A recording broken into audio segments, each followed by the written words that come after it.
Good morning, good morning, good morning. Welcome to my YouTube channel, Shernel Vlog. So, baka mayroon pang hindi pa naka-subscribe sa aking YouTube channel. Paki-subscribe man, paki-pindot man ang notification bell, at paki-like and share naman po. Salamat po.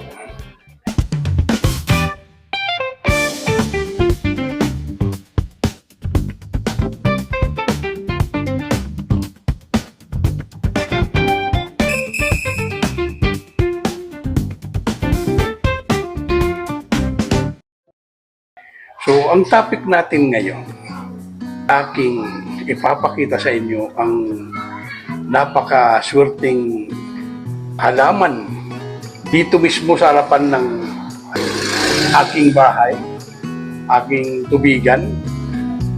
At ipakita ko sa inyo yung napakaswerte, lalo na ngayong papasok ang bagong taon, lalo na raw itong ang pinakamaswerte. Ito raw ang humahatak ng napakaraming pera. Pwede na! So itong limang halaman na ito, ipapakita ko sa inyo bakit ito ang pinakamaswerte kong halaman dito mismo sa harapan ng bahay at aking tubigan. Dito, nilagay ko na lang dito kasi umpisa nung ilagay ko itong halaman ko na ito. Ito pinakamaswerteng halaman ko. So, baka wala pa kayo nito. Isi-share ko sa inyo para wala na kayong ibang hahanapin pang halaman, kundi itong halaman na ito. 5 pidaso lang. Huwag na kayo maghanap pa ng ibang halaman na kung sinasabi maganda. Ito lang talaga ang pinakadapat. Makita ko sa inyo. Wala naman tayong hihintayin pa. Tara, punta tayo sa harapan ng aking tubigan.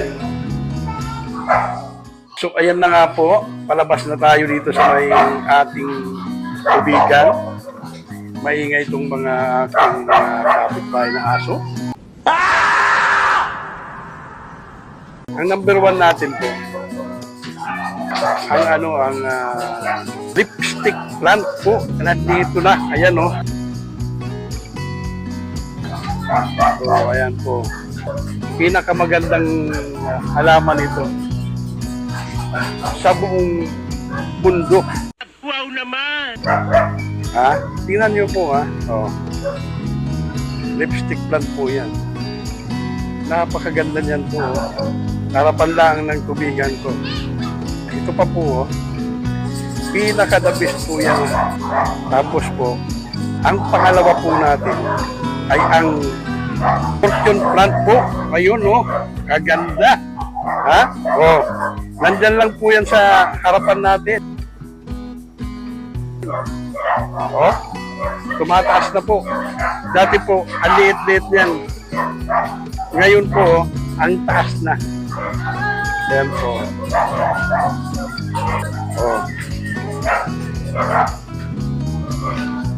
Yan ang pinakadabis natin pong halaman ngayon. Sa 2025 po, lalong kumahaltak daw ito ng pera. Ang sunod pa natin po, ang pinaka-matindi, ang snake plant po. Nandito mismo sa tapat ng gate ko. Ayan Yan po. Ang sunod po natin ay ang money tree. Ayan po. Money tree po. Yan po ang money tree. Yan po. Mayroon pa po tayo dito. Yan po. Kaya lang, nakukubira na po kasi nandito po sa gitna. Hindi ko po inilabas. Ayan po. Si money tree po. Pinakamatindi pa po. Pang-limang pinakamalupit. Ang forever. Forever rich plant po. Ayan po. Nakasabit na siya dyan. Hindi naman po dyan kasi nandyan na siya po sa ano. Nakasabit na siya dyan. Andito mismo po sa gate natin. Ayan, o. Ayan, o. Forever. Forever. Forever Rich Plant po, yan, o. Ayan, o. So, yun po ang pinaka ano, the best ngayon na halaman. 5 lang po. Huwag na po tayong ano, hanap ng ibang halaman po kasi ito po ang pinaka the best po na halaman.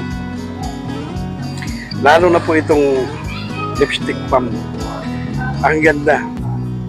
Grabing humatak po. Tingnan nyo yung iba.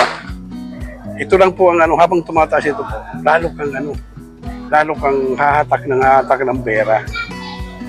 Araw-araw hahatak ka ng pera po. Nice. Laging puno. Oh, siksik-liglig po ang ano, ang pagkakapirahan po. Padating sa iyo araw-araw. Yan po. Oh. Yan po.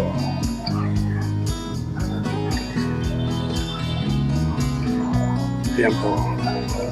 Oh. Yan po mismo sa harapan. Oh. Yan po. Oh.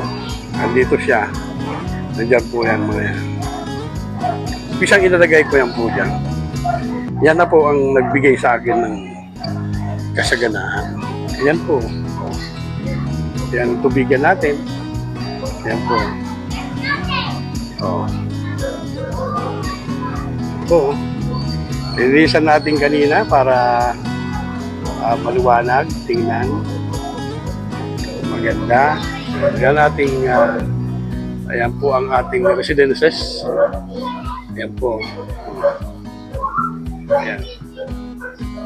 Ayan po. Yan po ang ano, 5 pinakamaswerteng halaman. Lalo na ngayong papasok ang bagong taon, 2025 po. Basta mayroon ka po niyan.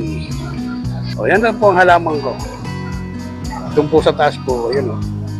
Mayroon pa ako doon po. Yun o. Mayroon pa ako doon. Yung laurel. Hindi ko lang po ibinaba po kasi pero po pinakadabis din pala yun. Pero susunod na episode ko na lang yun kasi ang ibinigay ko po sa inyo yung pinaka maswerteng halaman ngayong 2025 po. Pero nagbigay na rin po sa akin ng swerte ngayong 2024 kasi alam mo naman po, nandyan lang sa harapan ko yan. So, nandyan lang sa harapan ng tubigan ko.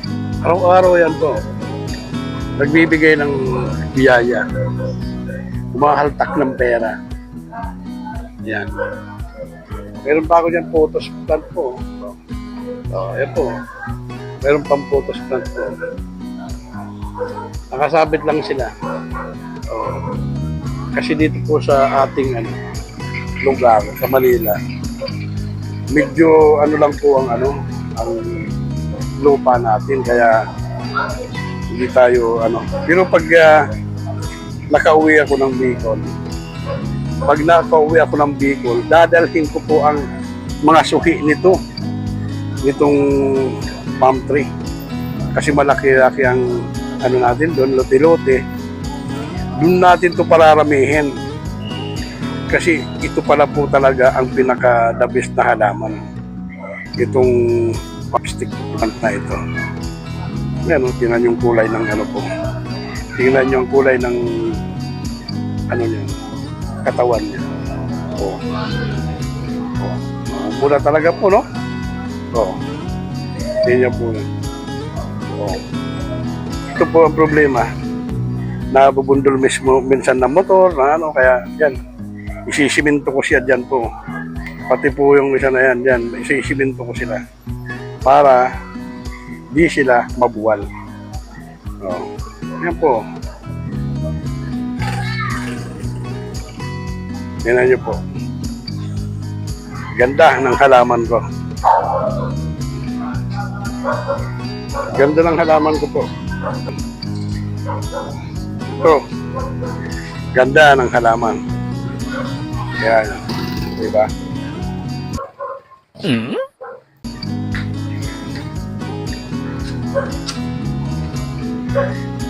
Ito po pinakamaganda.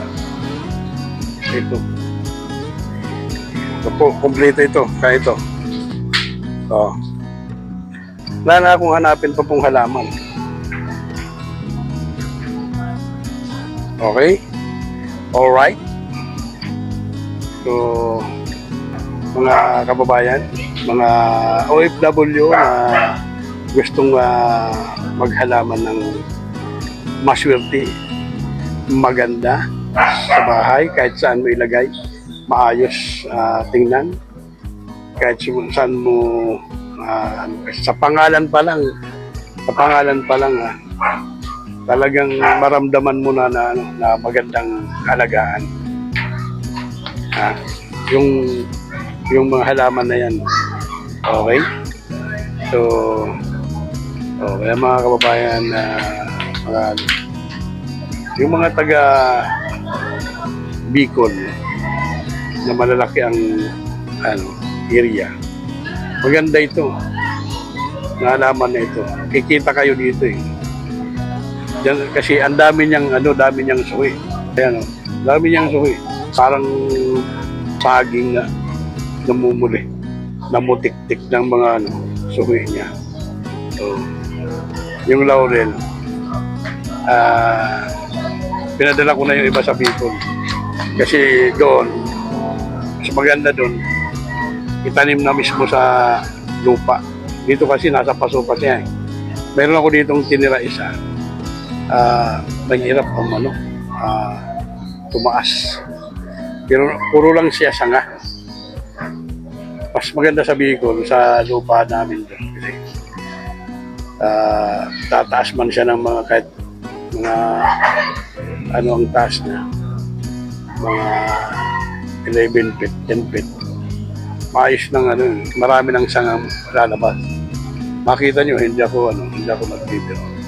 Kaya kung mayroon gusto mag-alaga nyo, subscribe nyo lang ako. Tapos, tingnan lang yung FB page ko para masagot ko kayo kagad. So, hanggang sa muli, maraming salamat. God bless. Bye-bye.